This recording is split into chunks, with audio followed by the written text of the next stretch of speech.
Ahoj, tady na Rutis 1. Dneska jsem se vydal na jednu zase z kešek, která měla hodně oblíbenostních bodů. Má asi 70 favor pointů. Popisek budete mít tady někde dole v odkazu. Tady doufám, že se vám keška bude líbit. Tady vám ukážu, tady vám ukážu, kudy se k ní jde. Doufám, že vás video pobaví a doufám, že i keška se nám bude líbit. Tak.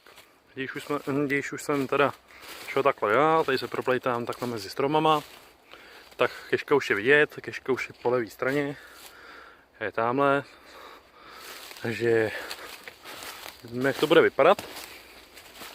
Já musím nechat, že teda kešky na stromech mám hodně rád, nejradši mám táté pětky, ale tak jsem pro každou keš a tohle je moje už další pořadí, tak doufám, že se vám bude líbit. Takže takhle vypadá krabička. Vidíte, že má klasické tady pérko. To pérko se nachází tady. Takže denně vemu, odendám. Vidím, že to jde. Musím nechat, že teda pán si s ní opravdu pěkně pohrál. Otevíráme. Hele, a tady se pro nás ukrývá vzáček, to je pěkný, pěkná modelkarta.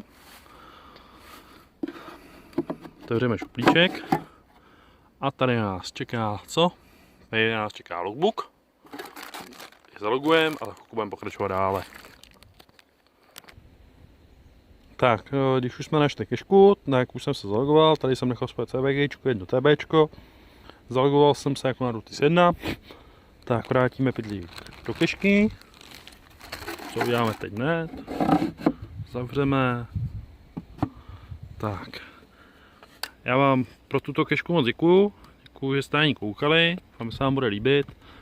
A pokud si budete přát ty další takovýhle kešky, tak vám je milé rád natočím a budu je rád. Tak jo, tak já se pro tuto dobu s váma rozloučím. Děkuju a ahoj, zase někdy.